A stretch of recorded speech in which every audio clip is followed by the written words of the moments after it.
Why? Why? Why must they be, as my capper goes out, why must they be the way that they are? There we go. Now fixed. Why must they be the way that they are? Welcome back, everyone, to another post game here on Mets Central. As the Mets drop. They dropped the first game to the Marlins, and all I could say is win 3 straight now. Win 3 straight, because going into the series, I demanded 3 out of 4. Realistically, you probably should be sweeping this team. And Adam Mauser is what gave you trouble tonight? Wow. It's so annoying. They rope you back in. They rope you back in thinking things are different now, right? This offense is clicking now, right? This defense is playing better now, right? 3 errors. How about that for you? How about 7 hits tonight? 2 for 6 with runners in scoring position, barely getting guys with runners in scoring position. Just so frustrating.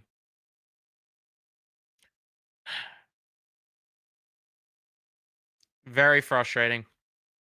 Leave a like on your way into the show here. Subscribe if you guys are new to the channel. Turn on your notifications so you know when we upload or go live on Mets Central. Where do we begin? How about from the start? Because Clay Holmes, right off the rip, right in the trouble. And I just really am trying to understand something with Clay. I'm trying to understand, what is the game plan when he goes out there on the mound? What's the game plan? Because the last start he made, the thing that I was so happy about is he was mixing his pitch as well. He utilized the changeup more. He utilized all of his secondary stuff a lot more. And I'm like, okay, let's build on this and make this a thing. And instead, nope. Back to just throwing sinkers 90% of the game, it felt like. It was 40, I know. Threw his sinker 40% of the time, then his sweeper 20% of the time, which, by the way, had an average exit velocity against it of 101. So it was getting beat hard, and he resorted to nothing else to help him out. Didn't use his changeup enough, didn't use his cutter enough, did not use his slider enough, and heaven forbid he uses his four-seam fastball enough. I just don't understand what the game plan is when he goes out there on the mound, and he ends up giving up a run early. You get those back-to-back singles. Ramirez ends up scoring or hitting a sacrifice fly. But you know what? This offense, I thought, and this is what's annoying, is they gave you hope in the bottom of the first set. Yeah, what they did against Philly, they're going to build on this. And this is different because Lindor leads it off with a single. Alonso gets a double. And then Brandon Nimmo hits a double. And all of a sudden, it's a 2-1 game. You're thinking to yourself, maybe, okay, they turned the page. What we saw against Philly isn't an outlier. They're going to continue to do what they did. That went away rather quickly. Because it only took a mountain of errors, a mountain of just mistakes over and over again. You have Holmes throwing at Edwards. He steals a bag. And then you have the fielder's choice from McNeil. And then Edwards scores, which ties it at 2. I don't understand why this team just never takes the simple out at first base. And then you add the error that really lost them the game. Once this error happened, I'm like, they're fucked, aren't they? Pete Alonso makes as easy of a throw as he could, and Clay Holmes can't catch the ball running over the first. 3-2, and then another run comes in off an Otto Lopez single, 4-2 game. It's just, you can't make it up. I don't know if this game changes if those 2 runs don't cross the plate or what, but very frustrating. Very, very frustrating.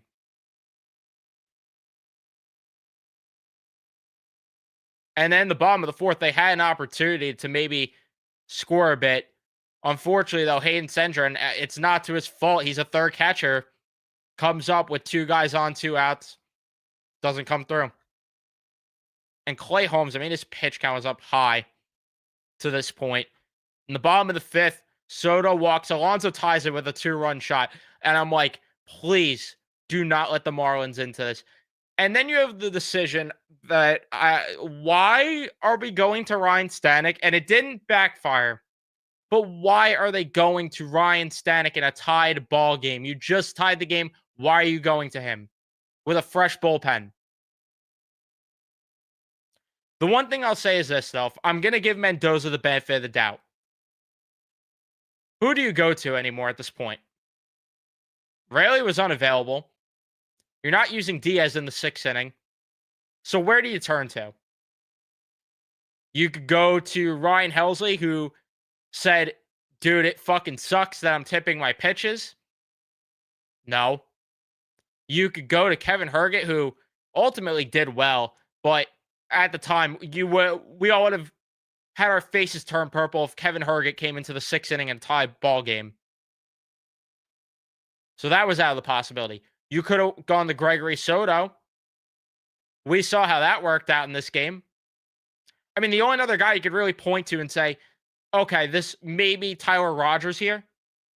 But if I'm mapping out the bullpen right now, it was either going to be Stanek or Helsley in this spot. Because the bottom of the order comes up, and right now, Rogers is my 8th inning guy for tonight's game. If I'm Mendoza, Rogers is my 8th inning guy, and I'm assuming that's what the thought was. So as much as I was pissed in the moment, and I'm pissed right now because Stanek stinks, but credit to him, I guess, he got out of the jam after allowing 2 leadoff walks.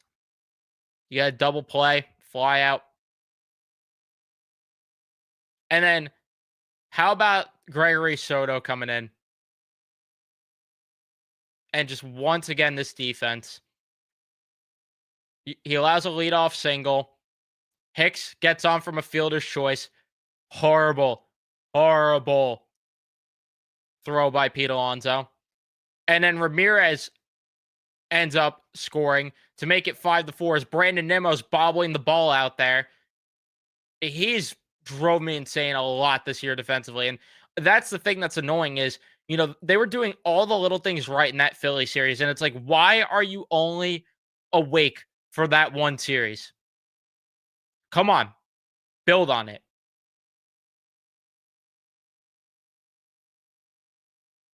And then you have Otto Lopez. Once again, coming through with a single. And then Kevin Herget comes in and allows that sac fly. Cedric Mullins, I don't want to see this guy playing again. I don't want to see Cedric Mullins again. And this is where I will criticize Mendoza. Why are you going to Cedric Mullins right now when and I was criticizing this on the podcast when the lineup came out. Why are you going to Mullins when Marte's been swinging a solid bat lately? And why are you not putting McNeil in center field right now? Why would you put Cedric Mullins in who's struggling? You had no problem putting Tyrone Taylor on the shelf for, 2-3 weeks?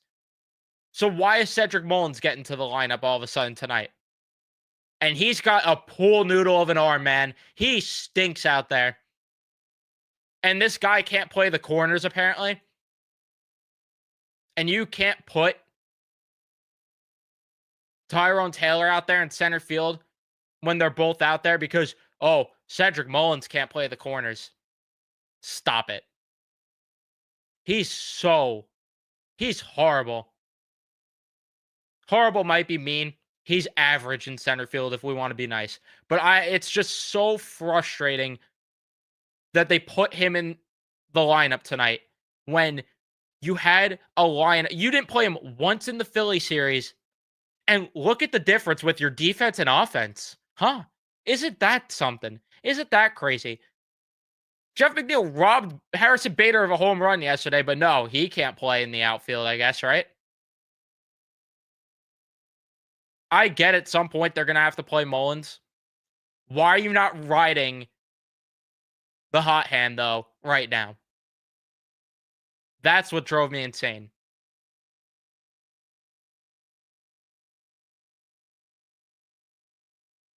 And then, I mean, no life, unfortunately, from the offense tonight. This is what I said in the post game and in the podcast. You got to show me you could build on what you did against the Phillies, and you're not just merchants of the Phillies.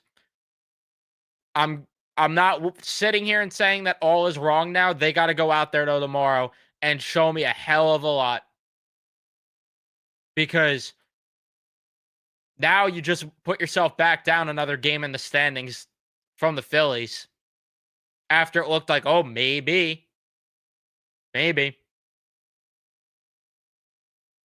And the thing that's going to tell me the most, and I said this as well, um, you can't let this loss let you spiral. And if it does, then we're back to square one with this team. How they respond from this is going to tell me a lot, because it is inexcusable to urinate all over yourselves against the Marlins. You gotta be way better than that. And it's so annoying how many times this team has beat themselves this year. But all I could say is for tomorrow's game, I don't want to see Cedric Mullins touch the diamond. Nope. Nope. I do not at all. Yuri Perez going tomorrow? I don't care. I want either Taylor out there, or I want McNeil playing center field, and Vientos is going to have to go back in the field, and you're going to have Marte DH. I'm not trying to watch Cedric Mullins play baseball. Nope. You have two black holes in the bottom of the lineup between him and Hayden Senger. And again, I don't expect much from Senger. I'm not going to ridicule him, because at this point, I mean, it's like having a pitcher there. So I'm not killing him, but why are we playing Cedric Mullins? I mean, you got nothing from the bottom of the order at all tonight. And like I said, when Marte's been swinging the bat well lately, why are you not just keeping him in the lineup?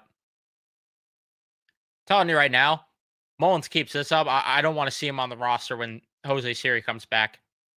I'm that annoyed. I'm that bothered right now with what I've seen from him.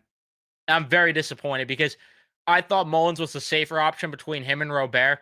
Whew, dead wrong about that one, it looks like.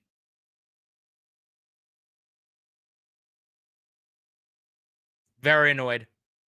He doesn't swing a good bat, doesn't play a good center field.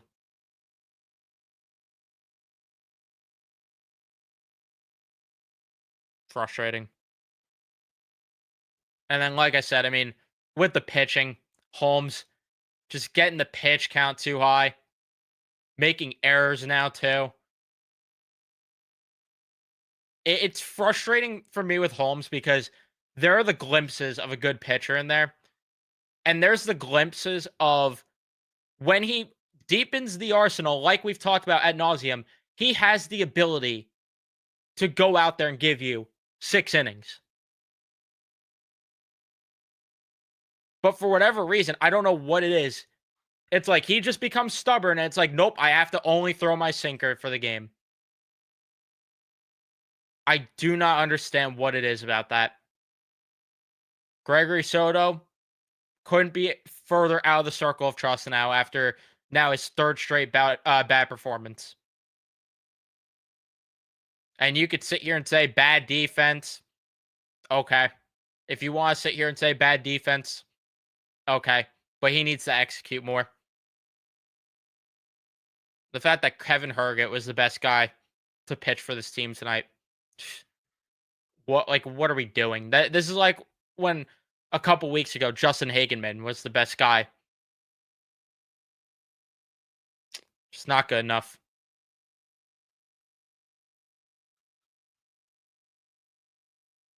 They beat themselves, and they have to win 3 straight. You can't split with the Marlins. You can't. Even worse, you can't drop a series to the Marlins.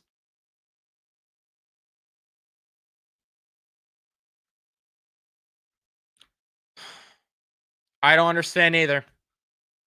I do not get it. I'm so tired of watching him. He's he's horrible.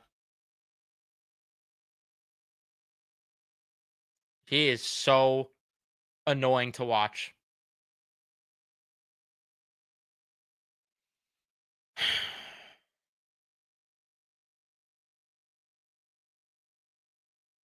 And that's the other thing too. Not only did he drop the ball there, he's not even running to the ball after he drops it there. That's another underrated part about this, like you're saying, Ray.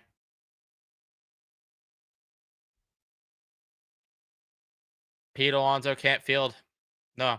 And this is what's frustrating. It's like, why were they so on point defensively against the Phillies? But now it's like, nope.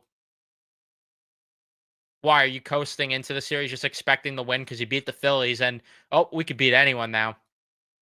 Come on. That's the mentality. We got problems.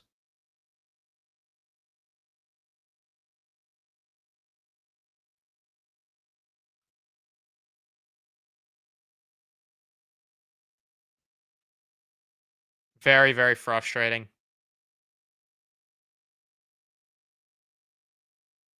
Because it's happened so much this year where they've just pissed on themselves.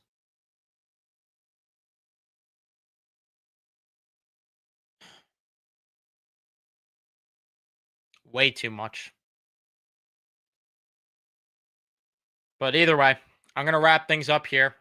The good news is Jonah Tong's pitching tomorrow. So hopefully they will get volume from a starting pitcher. That would be wonderful for once, right? And the offense better respond and they better clean things up in the field. Thank you everyone for watching. Leave a like, subscribe, turn on your notifications. I'll see you guys in the next one.